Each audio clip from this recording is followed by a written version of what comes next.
నమస్తే, welcome to 99 TV. నేను జ్యోతి. Updates చూద్దాం. హెచ్సియు భూముల వ్యవహారంపై విద్యార్థులు ఆందోళనలు కొనసాగుతున్నాయి. ఈవేళ తరగతుల బహిష్కరణకు ఏబీవీపీ పిలుపునిచ్చింది. నిరసనలు ఉధృతం చేయాలని ఏబీవీపీ నిర్ణయం తీసుకుంది. హెచ్సియు మెయిన్ గేట్ వద్ద ఆందోళన చేసేందుకు ఏబీవీపీ యత్నిస్తోంది. మరోవైపు బీజేపీ ఎమ్మెల్యేలు నేతల బృందం ఈరోజు వర్సిటీకి వెళ్లనున్నారు. బీజేపీ హెచ్సియు భూముల వేలాన్ని వ్యతిరేకిస్తోంది. 400 ఎకరాల భూమి విషయంలో వివాదం కొనసాగుతోంది. హెచ్సియు మెయిన్ గేట్ దగ్గర ధర్నాకు సిపిఎం పిలుపునిచ్చింది. ఈ నేపథ్యంలో వర్సిటీ వద్ద టెన్షన్ వాతావరణం నెలకొంది.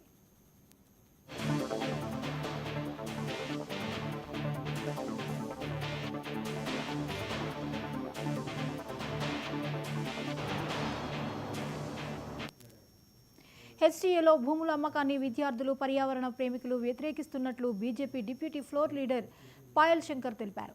జీవ వైవిధ్యాన్ని కాపాడాలని ప్రభుత్వాన్ని డిమాండ్ చేశారు.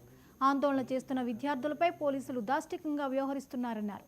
కంచెలు తొలగించామన్న ప్రభుత్వం పోలీసులను అడ్డుపెట్టి నిర్బంధ పాలన కొనసాగిస్తోందని ఆయన మండిపడ్డారు.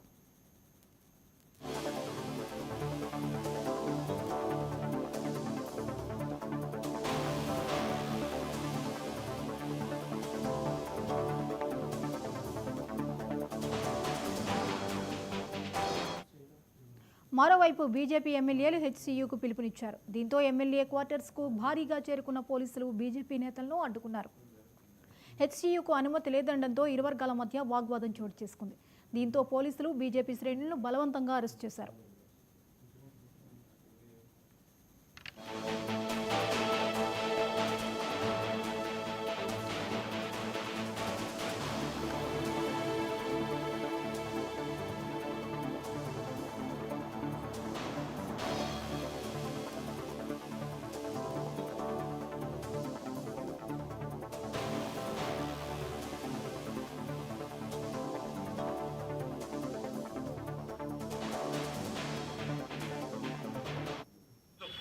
ఈరోజు ఆ భూమిని అమ్మద్దని, ఆ భూమి భవిష్యత్తు తరాల యొక్క ఆస్తి అని, ఇది తెలంగాణ ప్రజలంతా కోరుకుంటున్నారని విద్యార్థులంతా కూడా అక్కడికి వెళ్ళి నిరసన తెలియజేసే ప్రయత్నం చేస్తే టీఆర్ఎస్ అవలంబించినట్టుగా విద్యార్థుల వాళ్ళ మీద లాఠీలు కులిపించి ఉగ్రవాదుల్ని తరిమినట్టుగా తరిమి ఈరోజు ఒక రాక్షస ఆనం పొందినట్టుగా అనిపిస్తూ ఉన్నది కాంగ్రెస్ పార్టీ.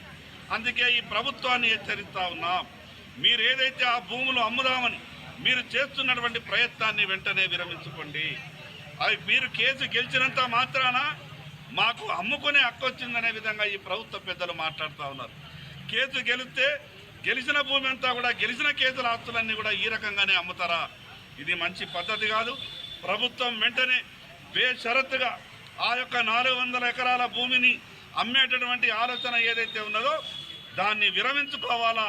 ఆ యొక్క ఆలోచనని ప్రభుత్వం విరమించే వరకు భారతీయ జనతా పార్టీ పోరాటం చేస్తుంది. ఏ రకంగానైతే విద్యార్థుల మీద దాష్టికంగా దాడులు చేసిందో ఈరోజు ఆ భూమిని అమ్మద్దని, ఆ భూమి భవిష్యత్తు తరాల యొక్క ఆస్తి అని, ఇది తెలంగాణ ప్రజలంతా కోరుకుంటున్నారని విద్యార్థులంతా కూడా అక్కడికి వెళ్ళి నిరసన తెలియజేసే ప్రయత్నం చేస్తే టీఆర్ఎస్ అవలంబించినట్టుగా విద్యార్థుల వాళ్ళ మీద లాఠీలు కులిపించి ఉగ్రవాదుల్ని తరిమినట్టుగా తరిమి ఈరోజు ఒక రాక్షస ఆనం పొందినట్టుగా అనిపిస్తూ ఉన్నది కాంగ్రెస్ పార్టీ.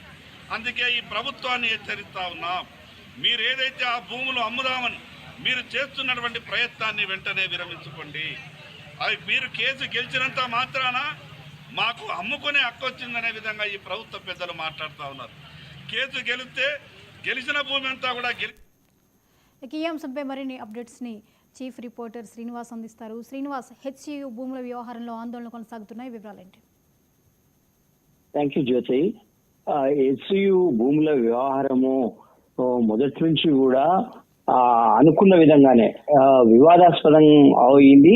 అదే విధంగా అది రోజు రోజుకు తీవ్ర రూపం దాలుస్తా ఉంది. ఈ రోజు బీజేపీ నేతల నిర్ధారణ బృందం, బీజేపీ ఎమ్మెల్యేలు, ఎమ్మెల్సీలు కలిసి ఒక బృందంగా యూనివర్సిటీని సందర్శించాలనే నిర్ణయం తీసుకున్నారు. ఆ పిలుపుతో అప్రమత్తమైన ప్రభుత్వం వారిని అడుగడుగునా అడ్డుకుంటున్న పరిస్థితి.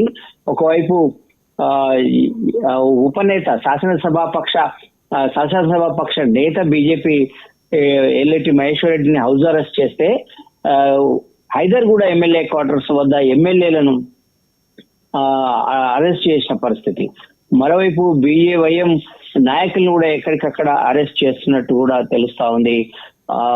తాజాగా ఇప్పటికే కేంద్ర మంత్రులు ఇద్దరు బండి సంజయ్ కావచ్చు, కిషన్ రెడ్డి రాష్ట్ర అధ్యక్షుడు, కేంద్ర మంత్రి కిషన్ రెడ్డి కూడా ఈ భూముల వ్యవహారంలో భూముల విషయంలో ప్రభుత్వం వ్యవహరిస్తున్నటువంటి ప్రజా వ్యతిరేక విధానం అనేది వాళ్ళు పదే పదే ఎండగడుతున్న పరిస్థితి, ఎప్పటికప్పుడు స్పందిస్తూ తప్పుపడుతున్న పరిస్థితి.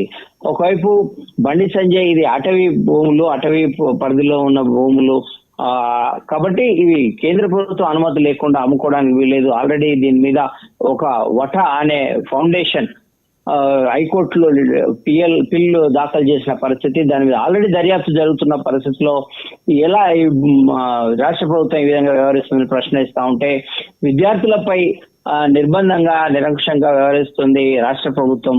ఆ విద్యార్థులను ఒక మంచి కాజ్ కోసం, ఒక జీవ వైవిధ్యాన్ని, అక్కడ ఉన్నటువంటి పచ్చదనాన్ని కాపాడడానికి, ఆ జీవ వైవిధ్యం కోసం, తర్వాత భవిష్యత్ తరాల ఆస్తి అని చెప్పేటటువంటి భూమిని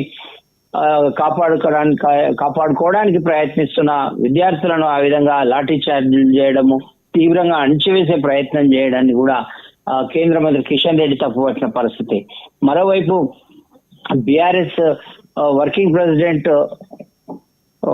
ఎవరైతే ఉన్నారో కేటీఆర్ మాజీ మంత్రి, బీఆర్ఎస్ వర్కింగ్ ప్రెసిడెంట్ కేటీఆర్ కూడా విద్యార్థులకు మద్దతుగా నిలిచి ఎప్పటికప్పుడు వాళ్ళ మనోస్థైర్యాన్ని దెబ్బతినకుండా చూస్తున్న పరిస్థితి.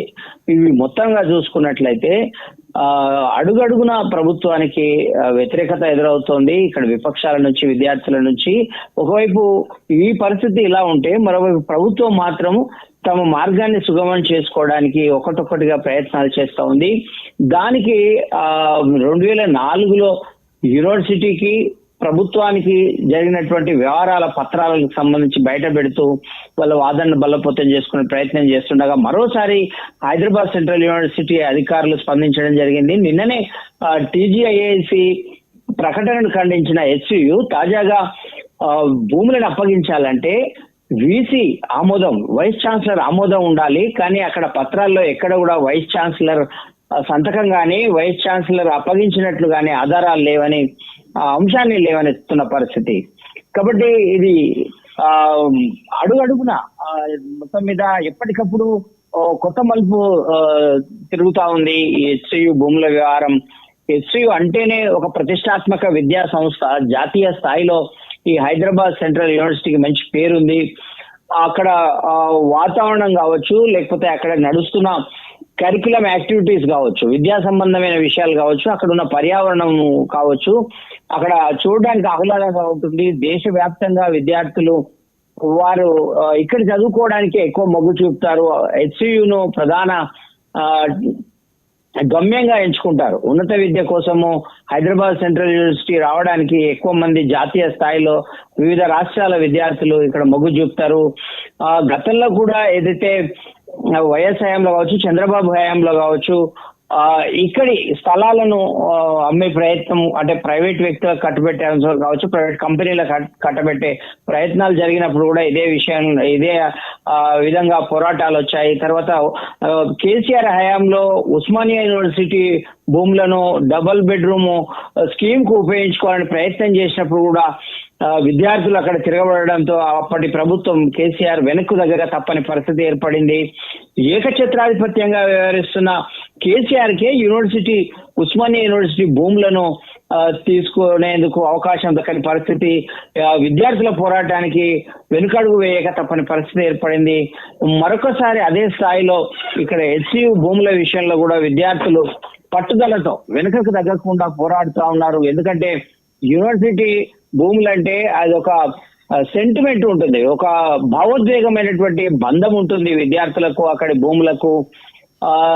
కాబట్టి విద్యార్థులు అక్కడి భూమి, అక్కడి పర్యావరణం, అక్కడ విద్యార్థులు తరచూ వనానికి, అక్కడ ఉన్నటువంటి పచ్చని ప్రాంతాల్లో తిరుగుతూ వాళ్ళు ఆ చెట్ల కింద చదువుకోవడం కావచ్చు, కాసేపు ఊరట పొందడం కావచ్చు, అట్లా వెళ్ళే అలవాటు వాళ్ళకు ఉంటుంది. దాంతో HCU విద్యార్థులకు ఈ గచ్చిబౌలి కంచె అంటాము, HCU అనుకునే ఉన్న ఈ భూములు ఉన్న వాళ్ళకు ఉన్నటువంటి అనుబంధం అలాంటిది.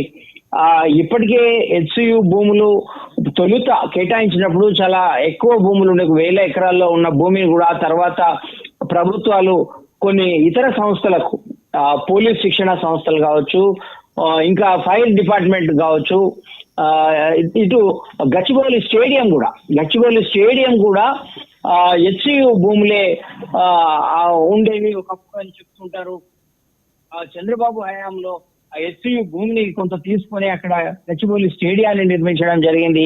ఇట్లా క్రమక్రమంగా హెచ్సియుకు సంబంధించిన భూములు తగ్గిపోతూ హెచ్సియు మనుగడకే, హైదరాబాద్ సెంట్రల్ యూనివర్సిటీ మనుగడకే ఒక ప్రమాదం పొంచి ఉందన్న విషయాన్ని విద్యార్థులు ప్రధానంగా తెర మీద తెస్తున్నటువంటి పరిస్థితి.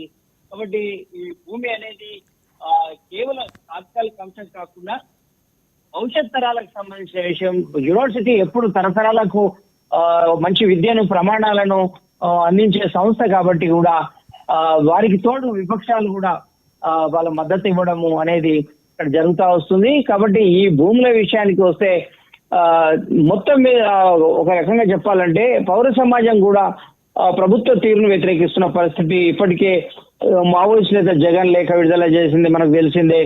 అలాగే బీజేపీ కేంద్ర మంత్రుల దగ్గర నుంచి నేతలు, బీజేపీ అనుబంధ సంస్థలు, విద్యార్థి సంఘం కావచ్చు, యువమోర్చా కావచ్చు, అన్ని కలిసికట్టుగా పోరాడుతున్నాయి.